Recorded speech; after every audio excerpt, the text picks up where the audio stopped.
Welcome again to Flight Past. We're going to be doing another reconnaissance mission, looking this time into the actions of the 9th Battalion of the 3rd Parachute Brigade,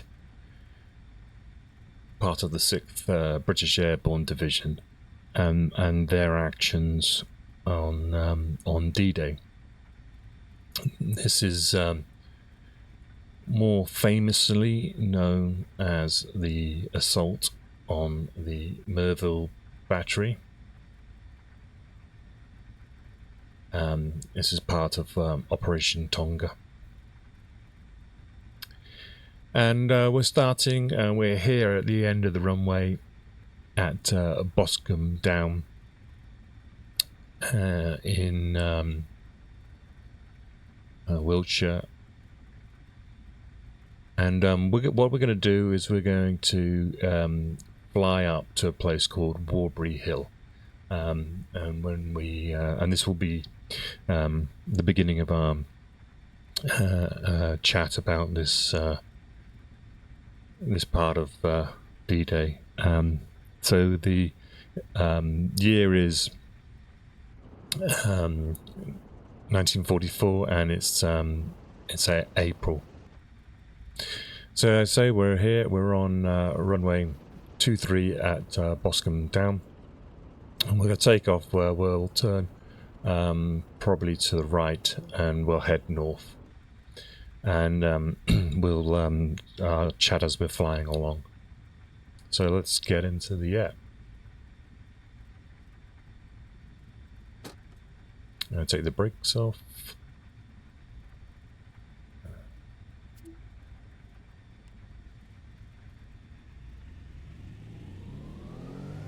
Apply full power.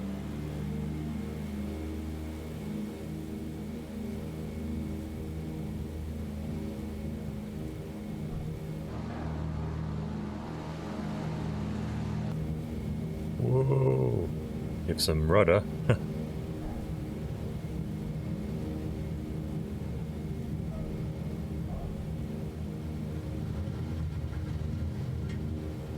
Okay, gear up.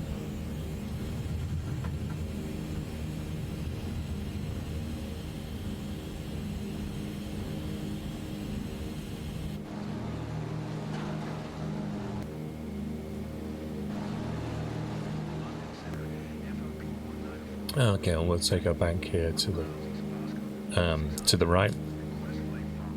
Now, if you've been following the previous missions, we know the conditions that these guys faced on the morning of D-Day. We're going to fly in the daytime for now, and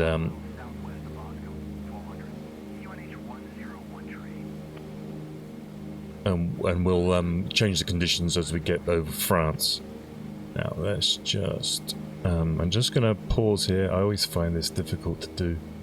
I'm going to get the autopilot on. Let's see if it'll catch the nav. I don't know if it will.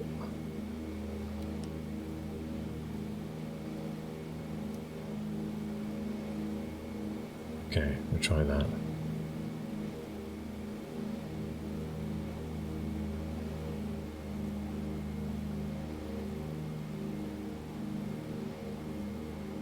We might need to change the heading.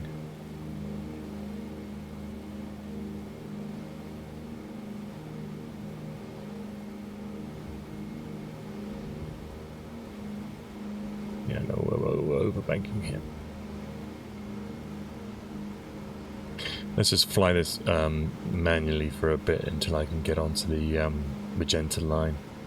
Always find this aircraft a little bit difficult.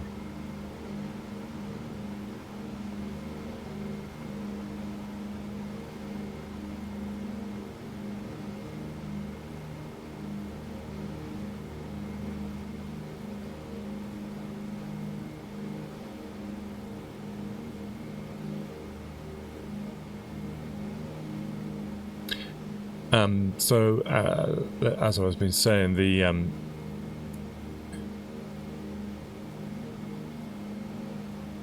conditions on D-Day, the cloud base was around about 2,000 feet, and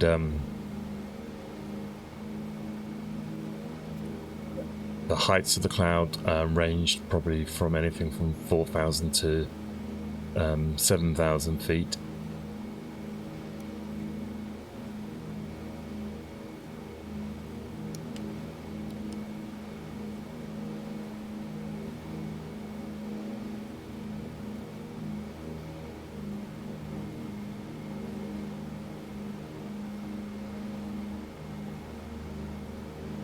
And broken cloud. It was a moonlit night, and we've discussed most of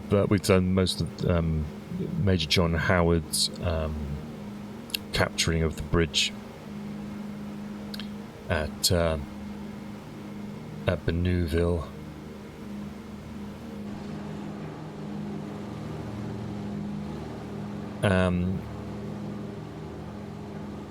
And we are, if I can get this right, we're going to be, this here is Bulford Camp. We've discussed this before. This is where a lot of the guys are based. 2nd Ox and Bucks are based here. This is a big training camp. And if you remember right, below us right now, let me just jump out. This farmhouse here is what they called Broadmoor. It was actually called Bridge Marston Farmhouse, and this was the 6th Airborne Division's planning house. This is where all the reconnaissance photographs, resistance reports came in here. This is where they built their maps, and if you were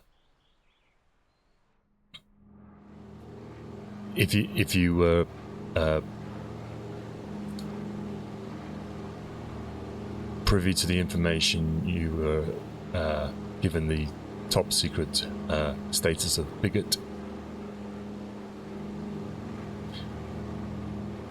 So we're now heading to this waymark here, which is called Custom 1 waymark, and this is Warbury Hill.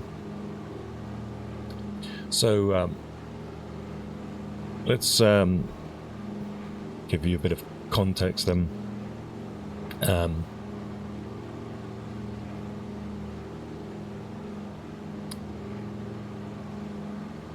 The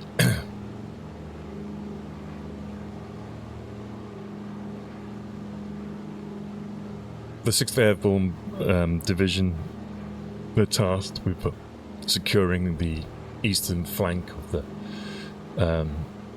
Normandy beachhead, and their main task was to seize the bridges over the Orne and the Caen Canal, which, as we discussed, was Major John Howard's role.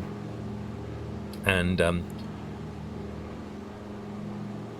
the 9th Battalion of the 3rd Parachute Brigade were tasked with neutralising a battery of guns at Merville, and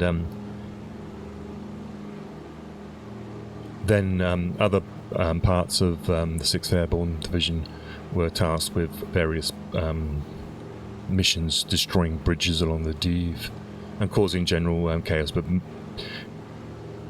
main task was to make sure that the Germans couldn't counterattack and threaten the beaches. And the neutralisation of the Merville Battery was because they believed that those guns could reach Sword Beach and therefore cause be zeroed in. They'll have forward artillery observation, and so be able to cause in a lot of destruction on the beaches.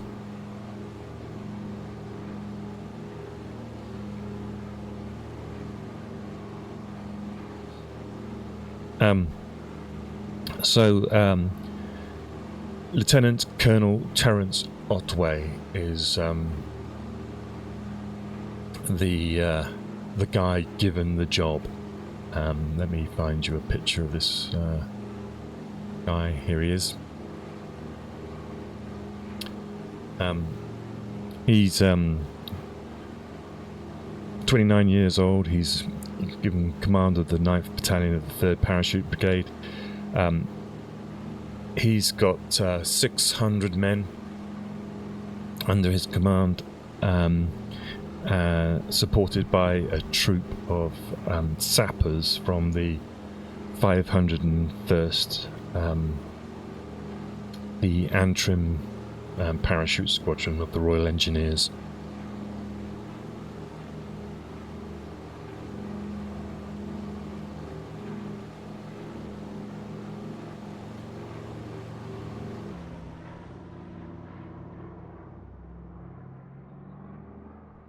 This hill here is Warbury Hill,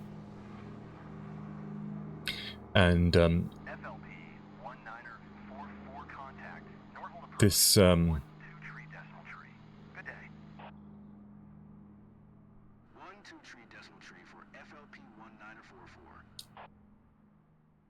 this was identified as the area where they could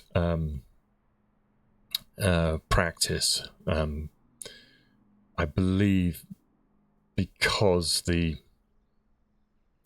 bridge here was good for protecting against fire, ammunition, or whatever it was. I don't think they were on the top of this, but this is where it was. So, whilst we can check this out. It might have been in this bowl here, actually, because it kept all the ammunition inside the area. Let me before we before we talk about this, let's just get up to speed with what the plan was. So, so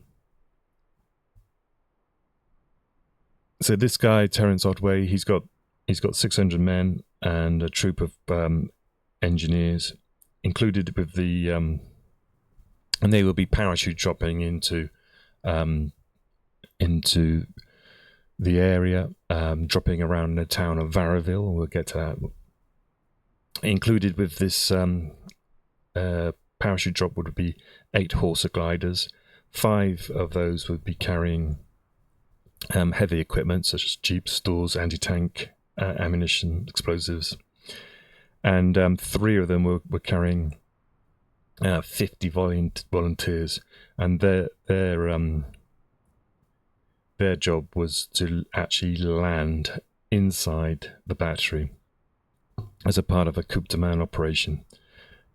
It would at a certain point that would coincide with the attack on the assault. So it was very much the gliders doing the same sort of thing as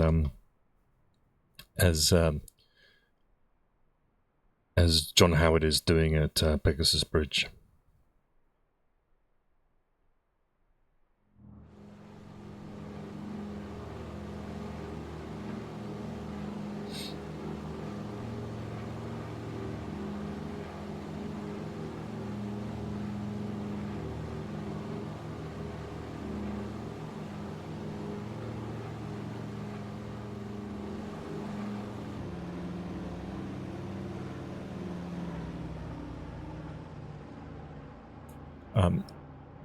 This is a bit of recon, but there's a very good example there. Look, of an old airfield. I'm not actually sure what that is, but it's definitely been an old airfield that's been taken over.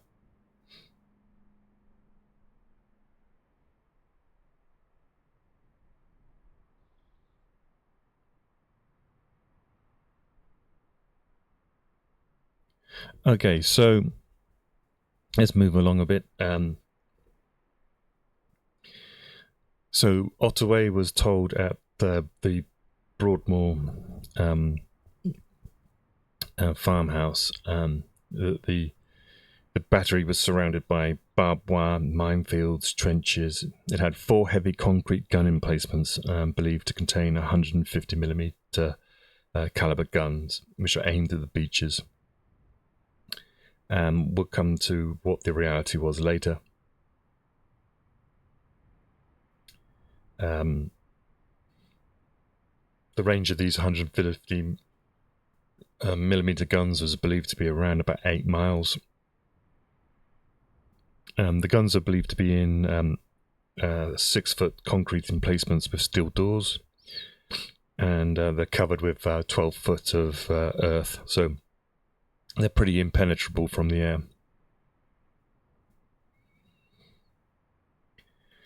Defenders-wise, there's believed to be 180 to 200 men located in an underground control room and emplacements and in pillboxes dotted around.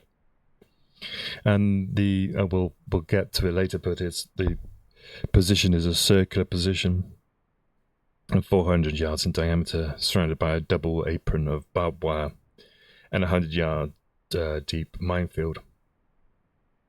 And there's a village nearby that contains more troops. So Brigadier Major Bill Collingwood of the 3rd Parachute Brigade, he tasks Otway to destroy the battery, and he tasks him to do it by 4:50 a.m. So this is on not only is it an incredible mission, but it's also on the clock. He needs this to be done because this is when the landing ships are starting to approach the beaches.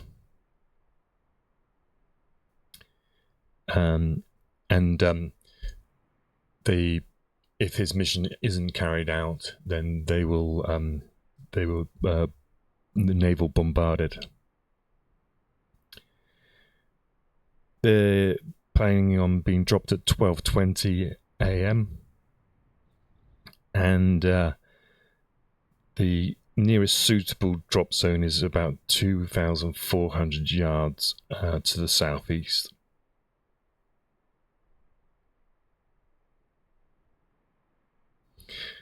The German battery is commanded by Oberlieutenant Raymond Steiner. Let me give you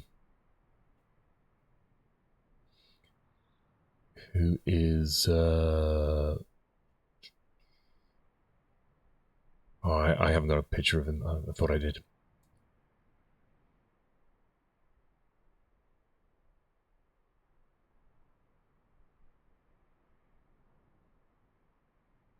And he's just taken command.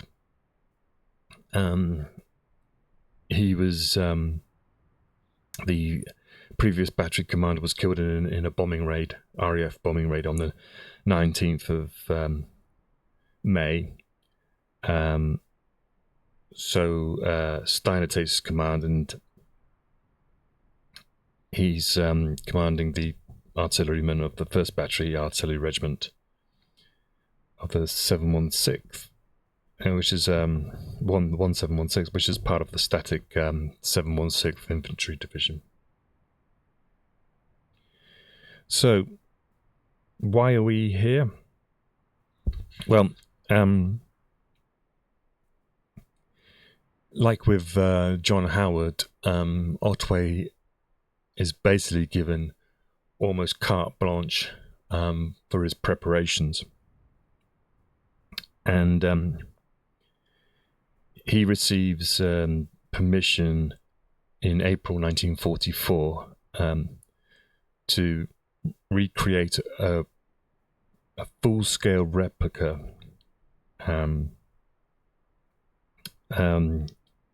of the Merville Battery here at Aubrey Hill. So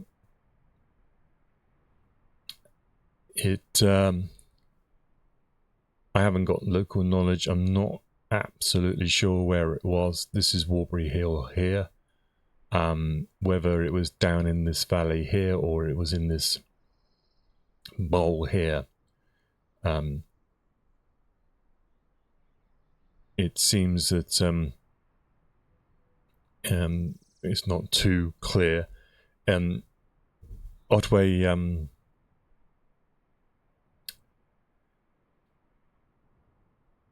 he reports that Brigadier Major Bill Collingwood and him flew over the area, and they found this place. They said with a big hill. It had a long ridge about 800 feet high, very narrow at the top, and it was absolutely ideal for live ammunition. So presumably we're talking possibly about this ridge here, maybe even this part. He said he went to see the owner, who was a farmer, and he was very good about it, because he could have slapped a compulsory order on him. Another landowner was a little bit more difficult, and he was a retired lieutenant colonel from the First World War. But Lieutenant Colonel Otway bought him a gin.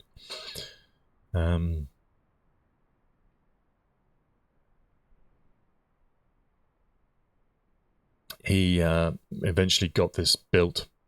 So he built a replica, this is his notes, of the whole route from the rendezvous point in France to the battery, and that included every hedge, every ditch, every fence, and they were put in place in Berkshire. So somewhere, maybe in this actual channel here, they recreated the whole route in to the battery, and then the battery inside it.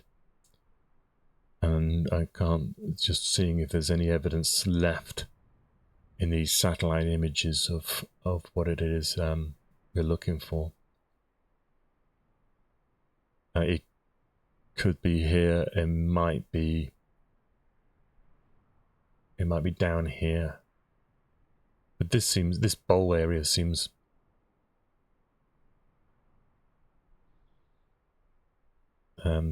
pretty good for a recreation.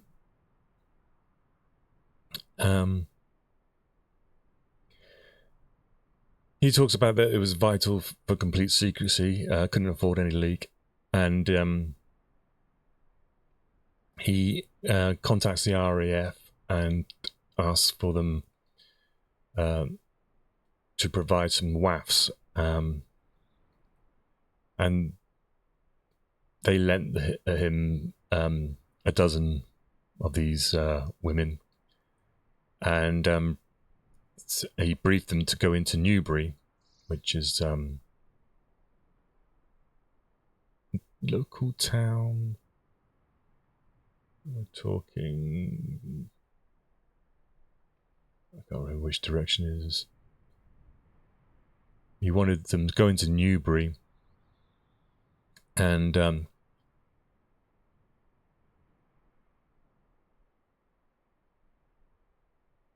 just have a night out, but basically find out if any information about what they're doing up here has leaked.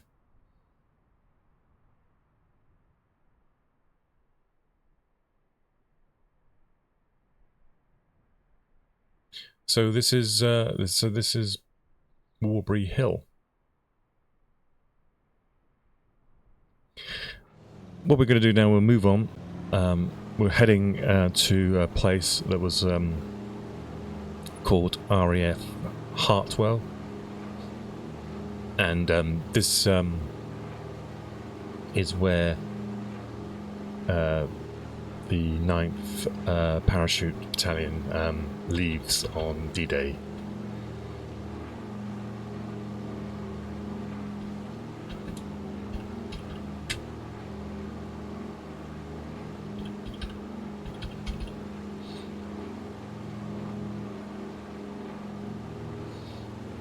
RAF Hartwell is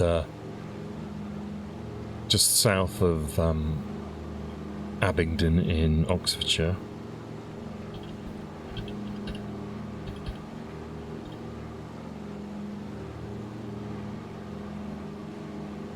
And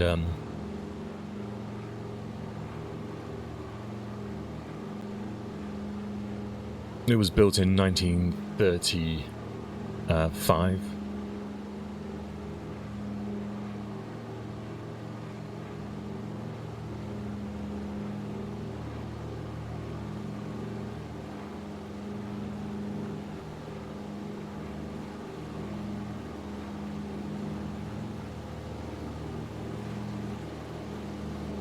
And this is where the Dakotas took off from. So let's have a look at this place.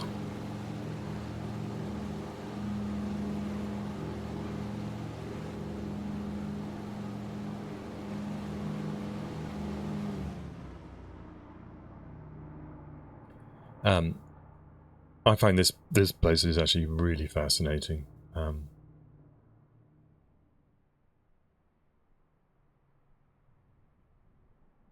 You probably can't see right now, but this is actually an old airfield. Fascinating history concerning this place, because this is actually well, it's now a science and innovation campus, probably more known for since the World War as an atomic energy research establishment. You can even see here this I think there's some sort of fusion research going on here. You can almost see the similarity to CERN with this building here. But let's just so if people don't believe me,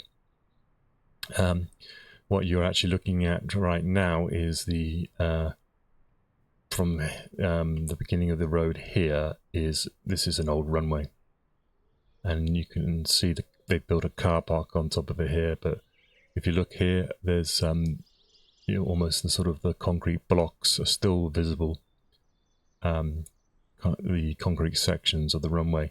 And it runs in this direction all the way along here. That's one runway.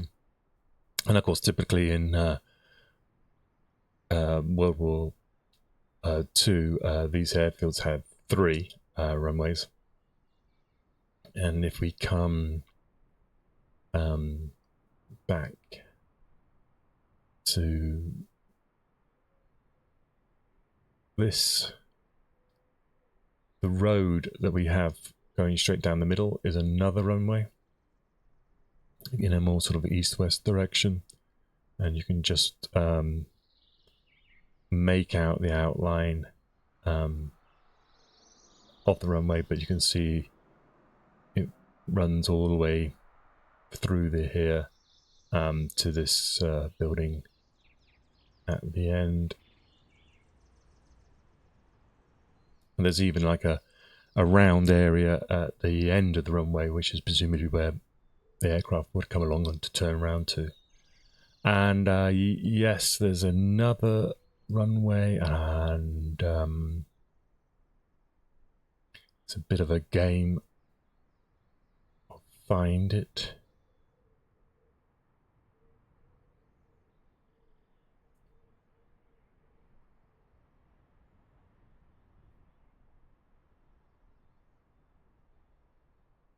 It might be a bit more, I can't remember precisely where it is. I think it's here. You can see the car park. Look how that car park is very runway shape. I think it went through here and then in an almost sort of a north-south direction. Yeah, you can see it's more clearer up this end, and you look back, you can see the sort of direction of it. So this is RAF Hartwell. What's fascinating about this and this place and the actual satellite photography that we have access to, you can see where there's the original sort of roads and stuff. These here, these round nodules, I believe they must be some sort of anti-aircraft positions. You see them dotted around. There's another one here. There's one here. They're all dotted around. They have concrete going out to a round circle. Presumably, and then they all extend as well out this way. I think some of this, these lines you see here with they're something to do with the base here, for example. Now, I don't know whether these were actually anti-aircraft guns at the time in 1944, but considering that this was a pretty, well, still is, but it was an important Cold War establishment, maybe, then this has quite a lot of protection around it. And maybe one day I'll do a whole series on these old RAF bases, because they are fascinating when you look at them from the sky. And this one has a lot of history. You could do a whole series on just this one place and some of the places around here. So let's back to the aircraft. The they took off from RAF Hartwell on June the 5th.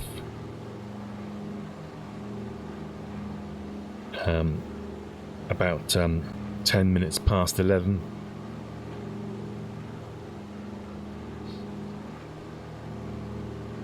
His advance parties took off first, and these were in two Albemarle bombers. So the first aircraft contained the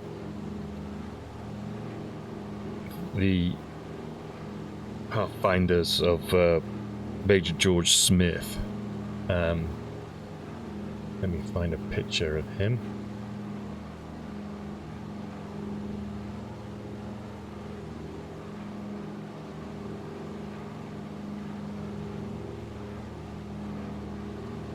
Which is this guy.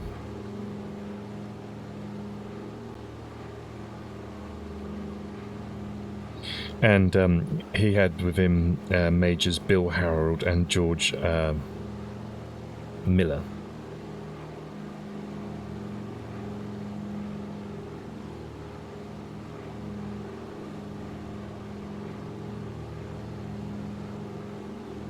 So let's I think it's going to be useful to run through what Otway's plan was, so that then we can see what happens when he gets there.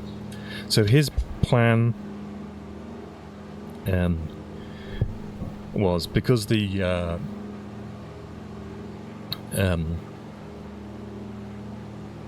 drop zone was to the southeast of the battery, his plan is to attack from that side, from the southeast.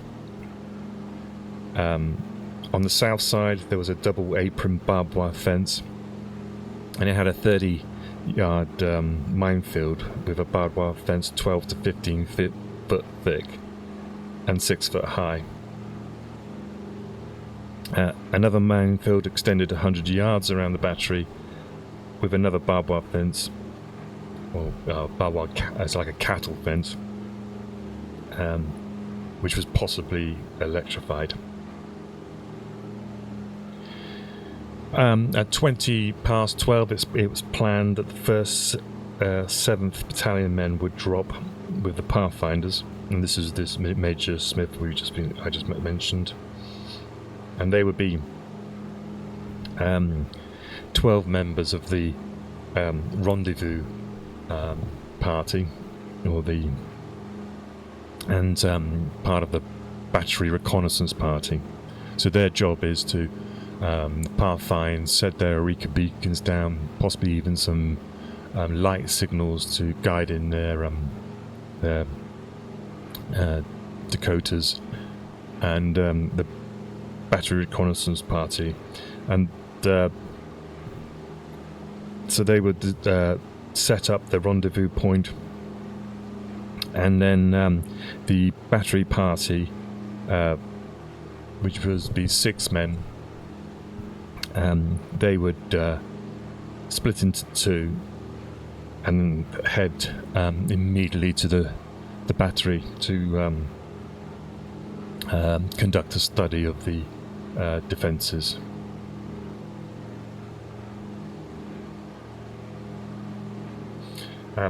There was another 3 men. I haven't managed to find out where this was, but they were sent to proceed to a different battery, but it was one that they believed was fake. So they just sent those men off just to make sure, to see if it was. So currently this is time-wise now. We're about 11 o'clock on the 5th of June. Let's let's call it probably about 11:30. We're heading south now.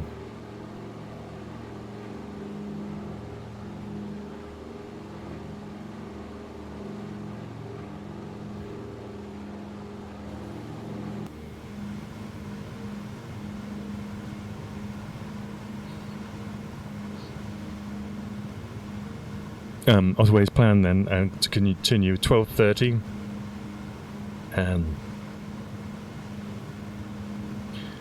For some reason, they decide, whether it was, it was a mistake or it was planned, we don't know. But between the Pathfinder's landing and the parachute drop happening at about 12:30, there was going to be 100 planes of Lancasters that would plaster the target with 400-pound bombs. So I don't know why they couldn't have done that before, but that seems like a slip up in the plan. At 12:35, 5 Horsa gliders, they would land as close to the RV as possible, and these would contain 6-pounder anti-tank guns, jeeps, scaling ladders, and Bangalore torpedoes. At 12:50, 1 battalion would be assembled at the RV. Once the battalion had been assembled, they would then follow tapes that's been laid by the reconnaissance party to the most suitable breaching point that they could find, and the inner defences would be marked with using mine detectors for the mines. 4:30, it was planned that a diversion party would feint around anti-clockwise to the main gate, and they would be carrying Piats and Brens, and they would be to make as much noise as possible and point the defenders towards the north and northeast of the battery. And at this point then Company B would lay their Bangalore torpedoes below the wire, and then hopefully the 430, the Horsa gliders, would land inside the positions, carrying 4 officers and 54 men of A Company, and an attachment of sappers. A bugle would signal. This was to alert the mortars being fired to switch to illumination. Bangalows are blown, and then C Company would charge in to rush the gun emplacement, and the sappers would follow in to destroy the guns. If successful, 5:30,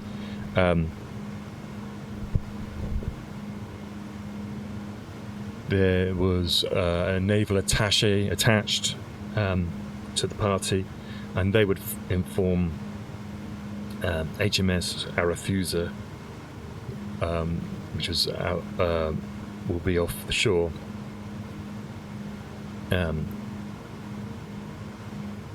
If a signal is not received from the Arethusa, they'll assume then that the attack has failed, and they'll open fire on the battery with their 6-inch guns. So this is 5:30, so this is about an hour or two just before H hour.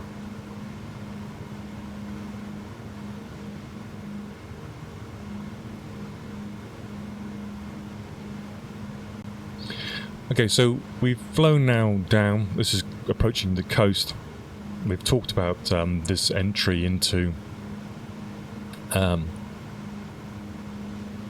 what the perceived approach to the coast would be.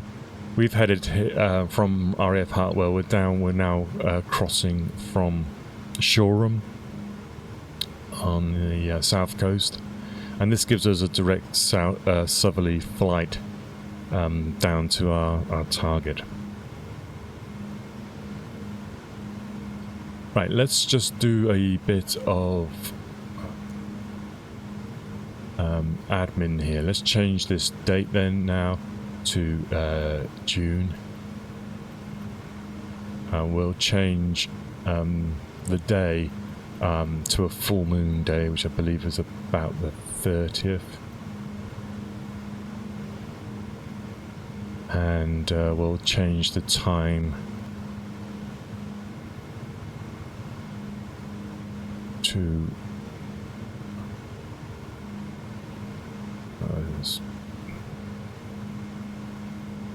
about midnight. There you go.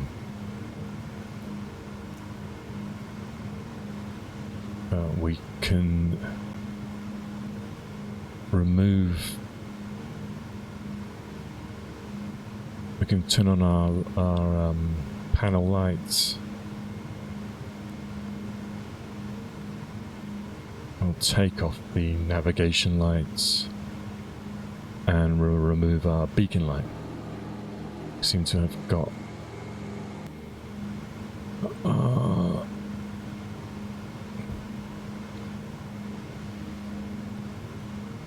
yeah, we can take off those landing lights. And we must have some other light here. What is that? There we go. So we're flying dark. We just left the coast. It's just after midnight, and we're flying to Normandy. So now we're actually on the mission.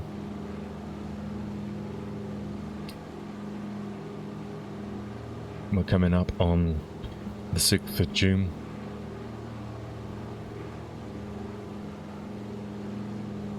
So, as we say, Otway, so this is what actually happens. The advance parties, the battery reconnaissance and rendezvous parties have set off. They're in two Albemarle bombers, and they took off from RAF Hartwell at 11:10.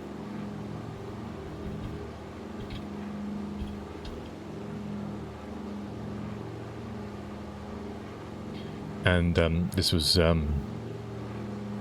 carrying a Major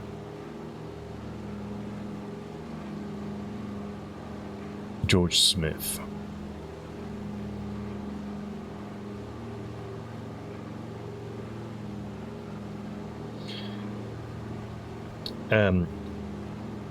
Major Smith had with him Sergeant Majors Bill Harold and George Dusty Miller. And Dusty Miller, he's the first one out the door at the drop zone, and he was out at 12:20. So let's just get that time. So this time is the time that the battery reconnaissance pathfinders will be landing.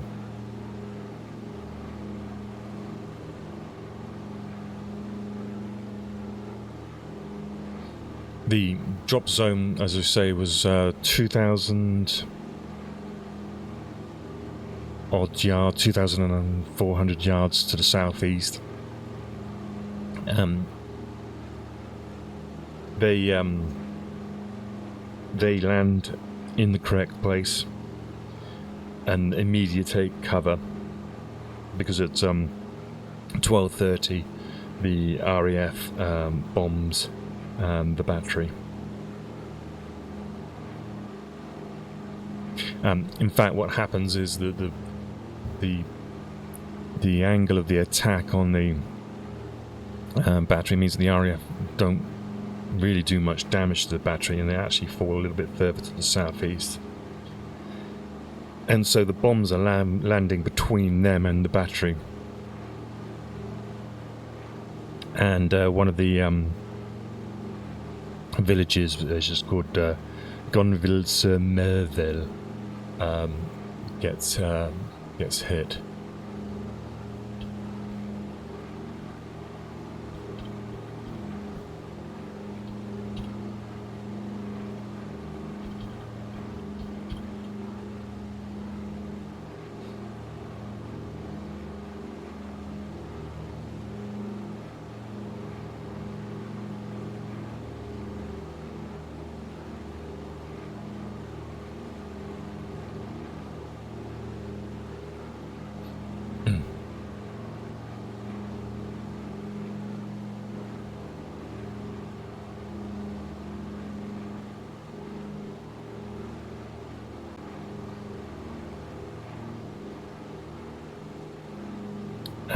So these guys wait and they meet up with the taping party.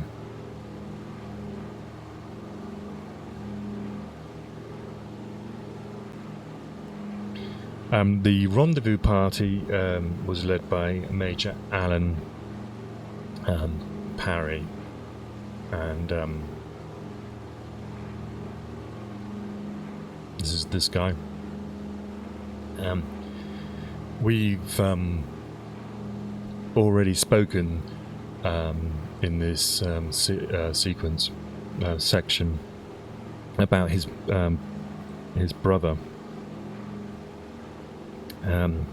who was the Padre George Parry, known as Pissy Percy. We mentioned him in the because during the day one of the aid posts in Benuville was taken over, run over by the Germans, and George Parry was killed trying to protect the wounded, because the Germans had started to bayonet them. When he lands his party of 6, they land in a location they don't recognize, and he heads west from this location. He picks up a few Canadian paratroopers using they were given a duck whistle, and also the call and response system, which was for this side was Punch and Judy.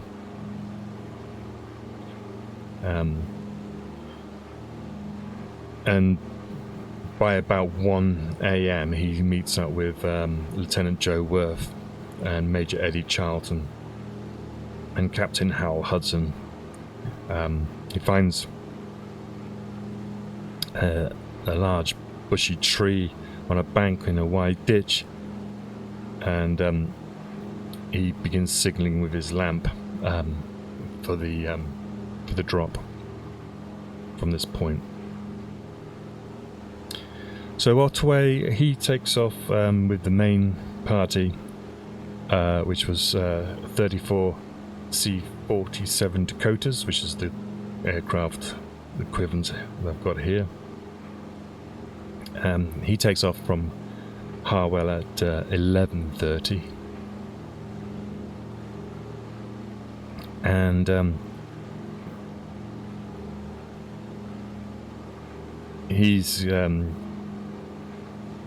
his Dakota carries the 8 men of the taping party led by Captain Paul Greenway, and he's also got a duplicate rendezvous and battery reconnaissance party with him, just in case there's been a problem up ahead. He reports that the Dakotas met flak at the French coast.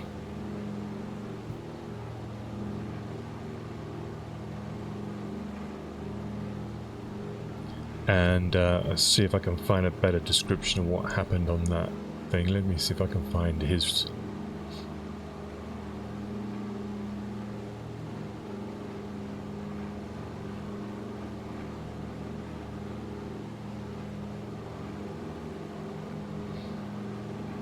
Yeah, so let's so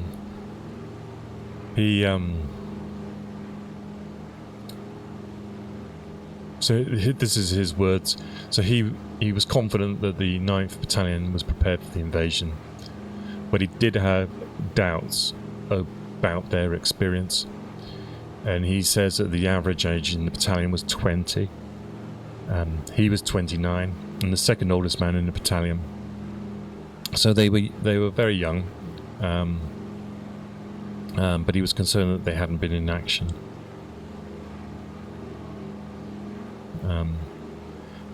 He says in his reminiscences that he believes that him and one other person in his battalion had been at the wrong end of any artillery fire up to that point.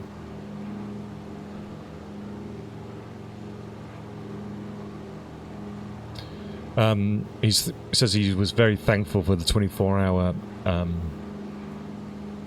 postponement that Eisenhower made, because he'd been working so hard up to this point that it literally gave him the chance to rest. So he talks about at 11:30 they take off. He says actually here he's got 36 aircraft.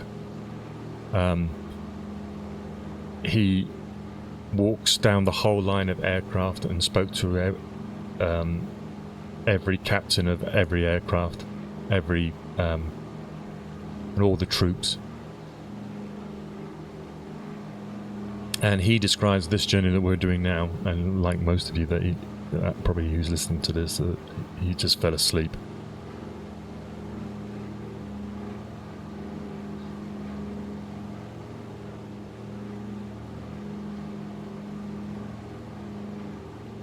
He actually also passes a flask of whiskey around the aircraft.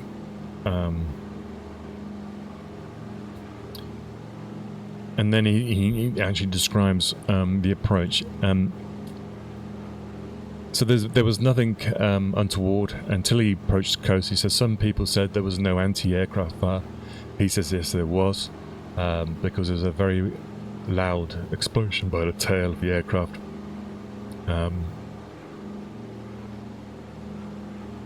And he also recalls that there was another explosion nearer to the time when they were jumping.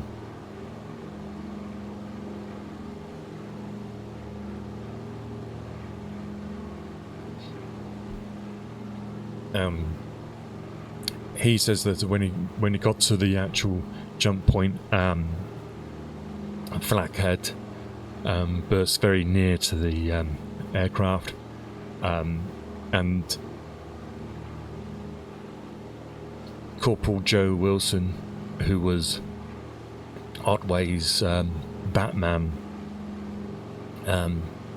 took a bit of the blast from it. He gets a little bit stuck in the door, waiting to go when the green light comes on.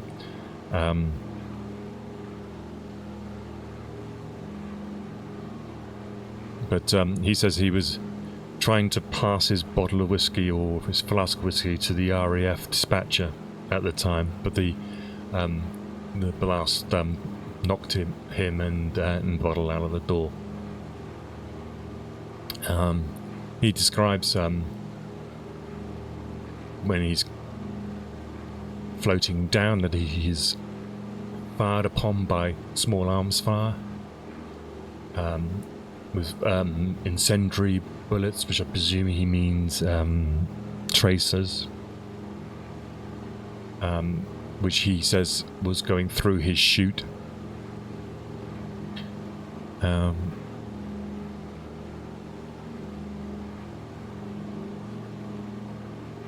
He remembers feeling angry about this because he never imagined that he would die because his chute was on fire.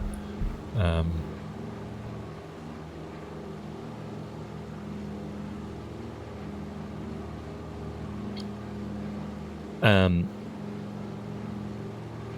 then he talks about how with a combination of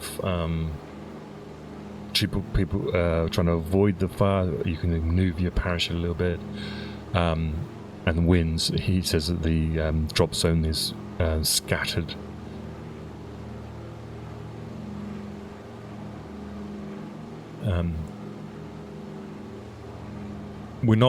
I'm not sure what height these guys jumped at. Optimum height, I believe, is around about 600 feet. I think they changed it maybe. But because a lot of the pilots flying these Dakotas were not experienced as, say, pilots, a lot of them would weave. They would be at different heights. They had the tendency, the natural reaction to push the throttles forward to go too fast. So it was very easy to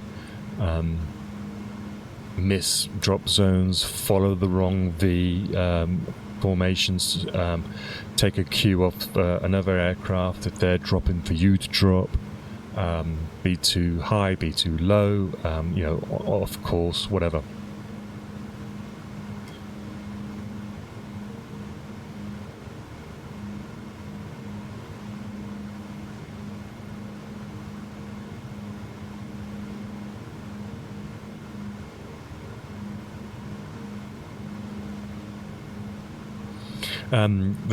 The worst case of misdrop that I can find is that one of the sticks dropped 30 miles to the east of the battery.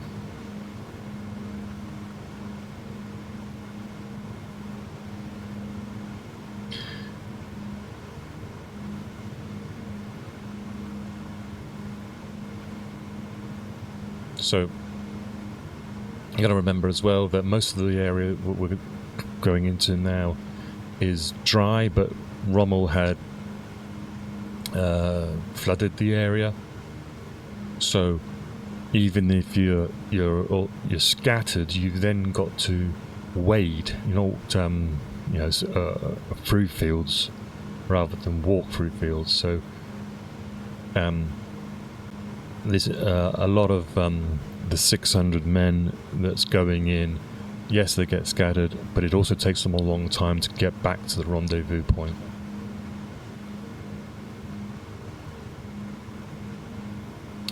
There's reports of drowning. Now the fields, they're flooded. They're not hugely deep. You could probably, as you say, wade in it. You might find it's a foot deep, 2 foot deep, something like that. But obviously there's going to be ditches and places which can be deeper. And of course, if you just happen to land awkwardly, you've got a lot of equipment on you, then there was reports of lots of the paratroopers drowning.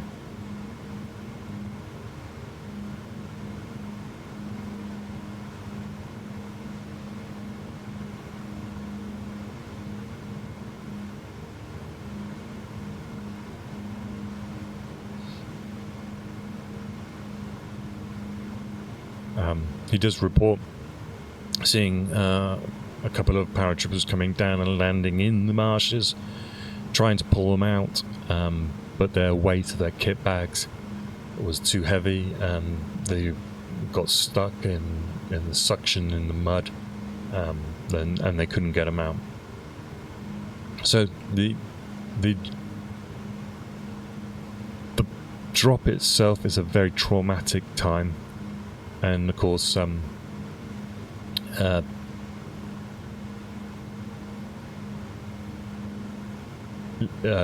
this adds to the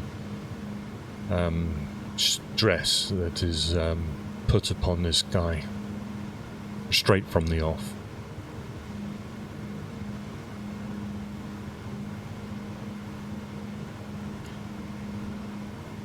They reports coming across some Germans on bicycles. He says they were like the Home Guard version of the Germans. One of them, says one of them was old enough to be his father.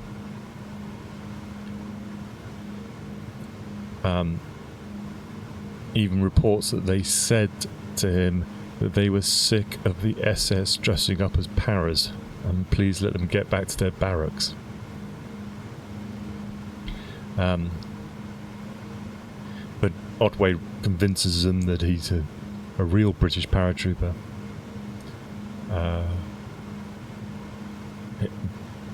He doesn't want to be burdened with prisoners at this point, and he sends them on their way, but throwing their rifles into the water.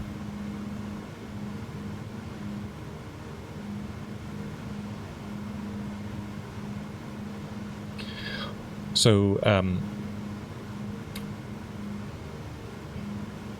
Otway reaches the rendezvous point at 1:30 in the morning. So it's taking them an hour.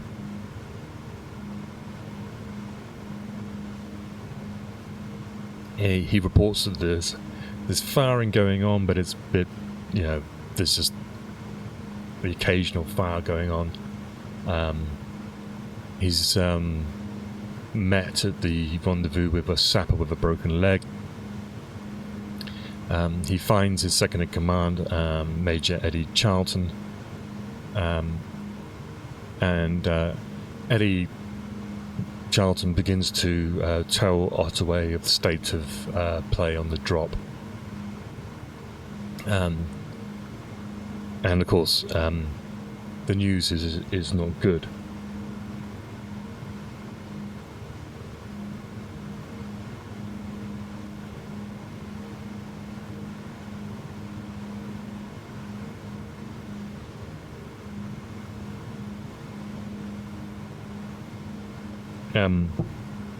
he reports to Otway that of the 600 men that took off from Hartwell,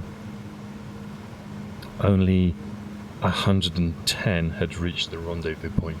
Now, when I keep mentioning this rendezvous point, I do not actually know where it is.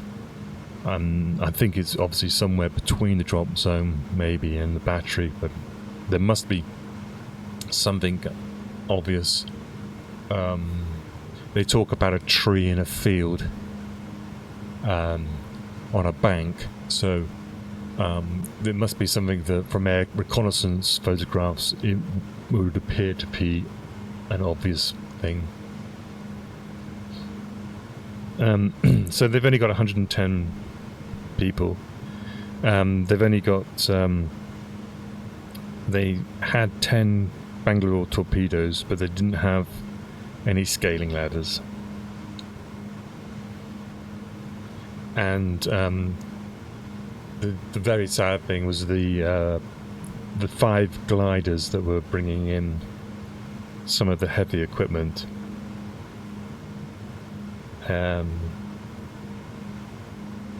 They were carrying the stores, guns and ladders and all this Bangalore's.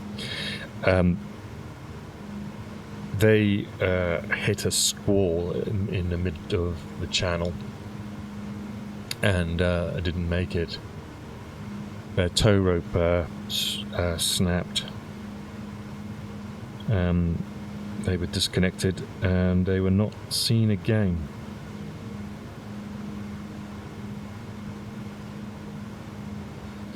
So he said,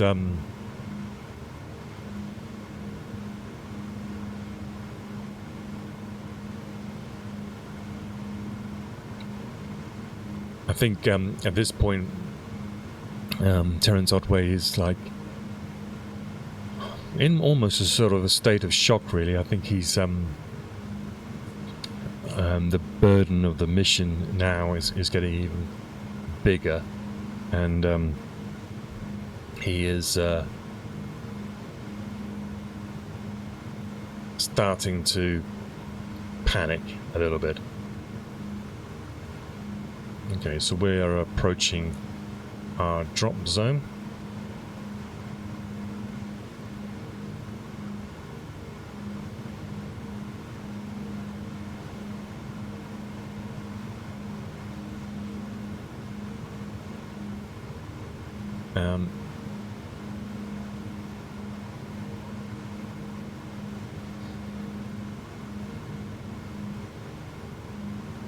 By this point, I think his Batman, Wilson, is a bit concerned about his officer. Serves. I think he realizes that maybe some nice gesture or a little sort of slight humorous behaviour might help. He offers Otway a flask of whiskey, as if passing it to him as if it's on a silver decanter, saying, "Shall we take our whiskey now, sir?" He's almost like he was once a professional boxer but turned valet, and I think it was sort of this sort of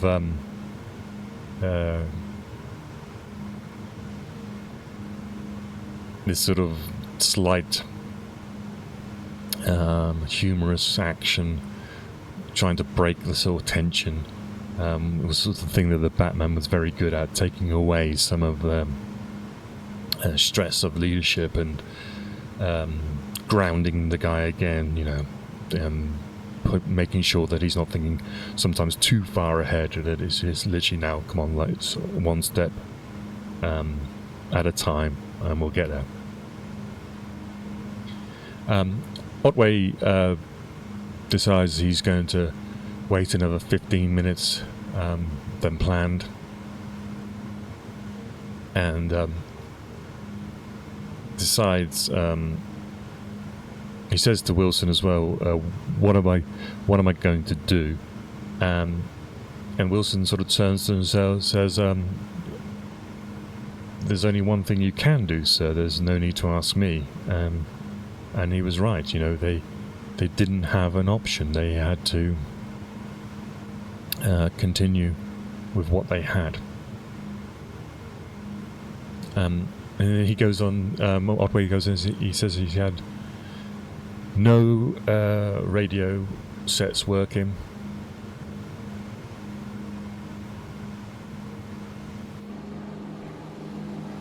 I'm just going to pause here. He's got no radio sets working, he's got no engineers, he's got no medicals. And he didn't think it was possible to carry on ahead. But he remembers thinking it wasn't what was harder, not going ahead or facing his friends if he hadn't gone ahead. So he just said they went. It was do this. It was, you know, even though he didn't think it was going to be possible. He felt, I think he goes into almost shock, I would say. He talks about how he was committed. It was almost like an inevitable, everything's gone wrong, has gone wrong. But it was I suppose it's where the training kicks in. The paratrooper uses his initiative, and he knows he's got to go on.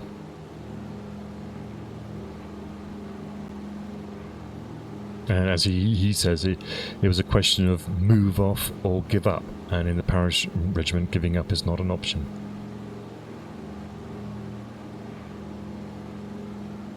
So let's drop where we think we should drop. This is the so we are at probably a little bit high actually. I think what I'll do now is I'll just unpause this. Take it off autopilot, and what we're going to do is we're going to come down. We're at 6,000 feet right now. Let's get down to 600 feet.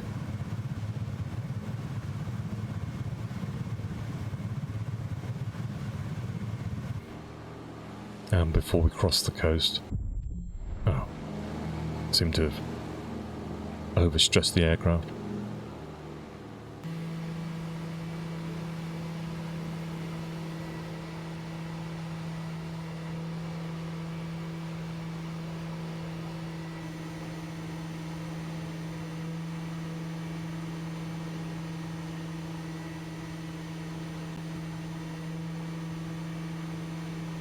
Well, for a start, we don't need the beacon lights on. And we don't need those lights on.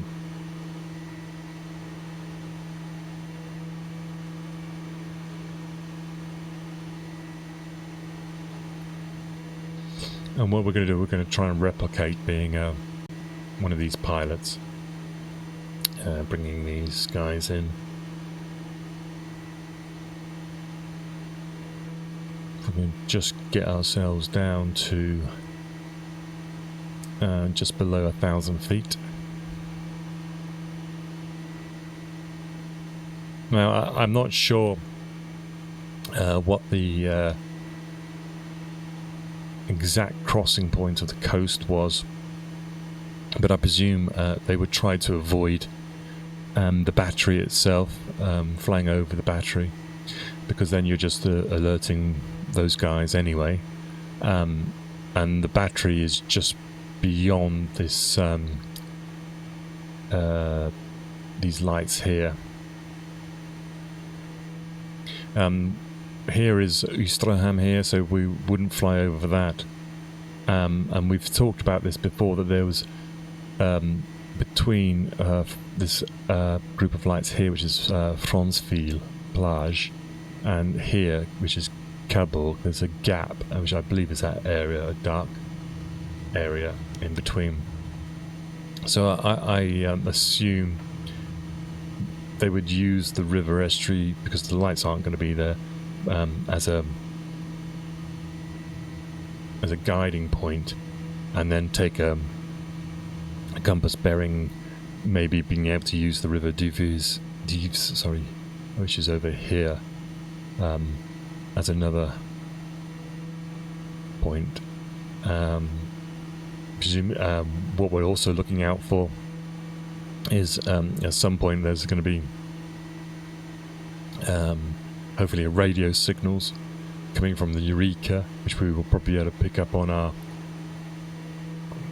instruments here, and maybe also they had light beacons that shone a beam of light up. Presumably they might be able to see those as well. So we're at 3,000 feet now, and we're going to go across the coast here, and we're just going to probably just take a guess at where we should be landing. I think the area, the dark area ahead of us, I think the battery is probably here in this point, so I think we're talking this dark area here is where we're going to head for.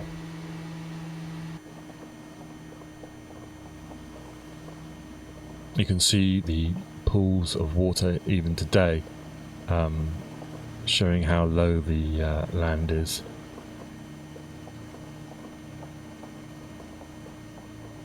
So you can tell from, so we're doing 110, 120 knots, so this is a good dropping speed here, but this feels slow, and if you're coming across here and there's fire coming up, as a pilot you're going to be wanting to increase the throttle. You don't want to be too low. I mean, we're way high here, so if anything we want to be lower.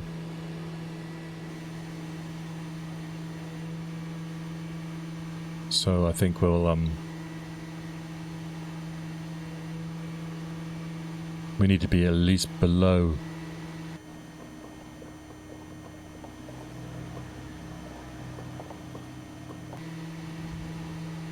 Okay, we've got a light ahead of us here. We're going to presume this is the area we mean. Right, let's get ourselves a little bit lower. So now we're doing 150 knots, so these guys are going to have their bags knocked off the...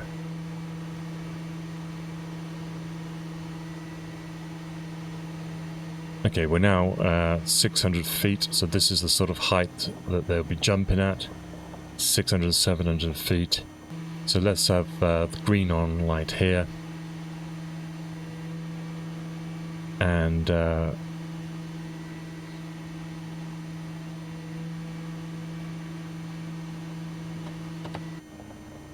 we jump.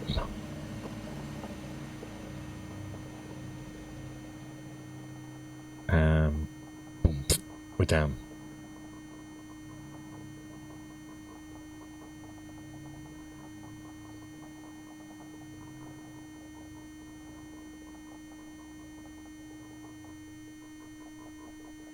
So we came down in this field here,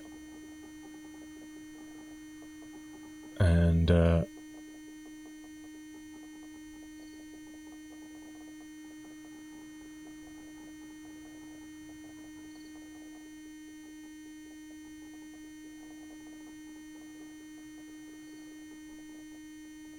let's see where we are.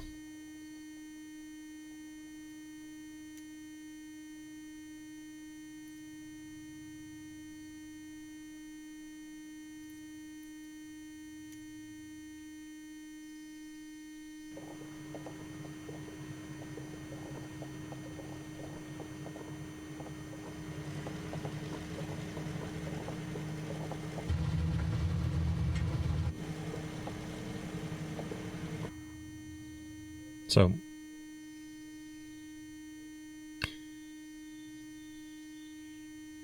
this was the field that we came down in,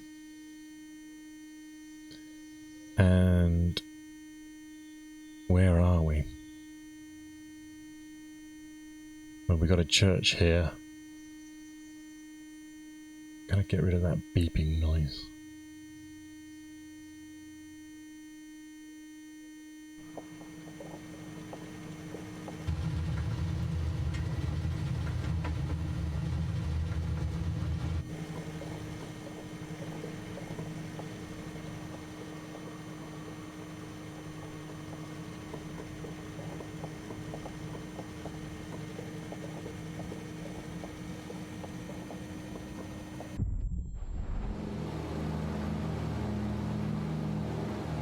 Okay, let's this is where we came down. Let's have a look.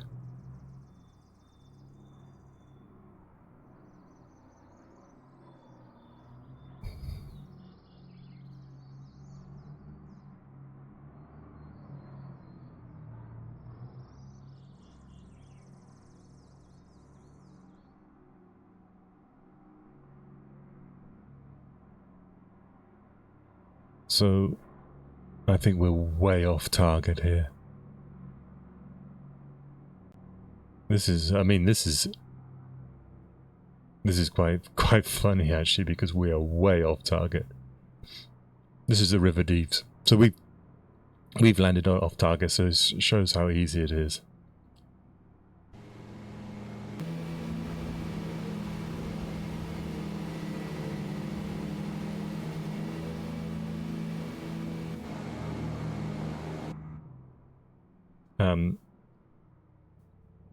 We should be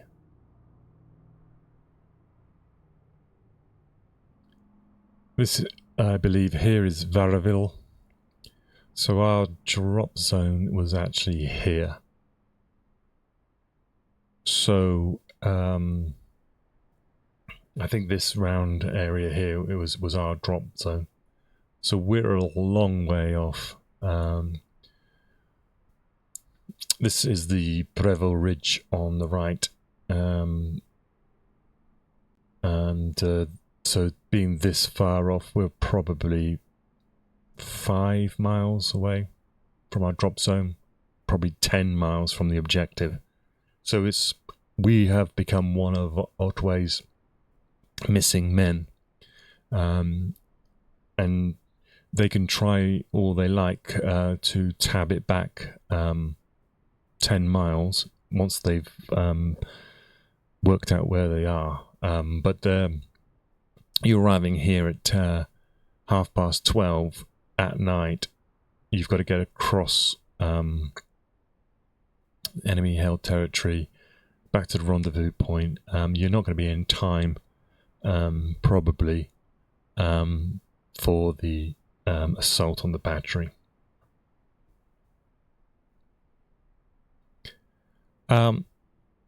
So what I think I'm going to do is, because we've been going on now for an hour and a half, is I'm going to leave it here, and then in our next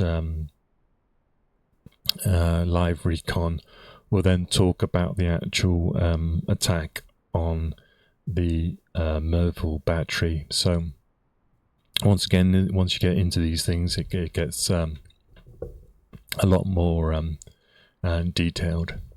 But yeah, so we missed our drop zone there by a long way.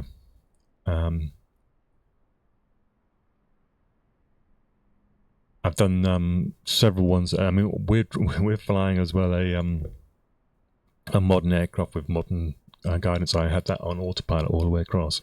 So even with that, it was very easy to quickly fly too far inland, because the drop zone is this area.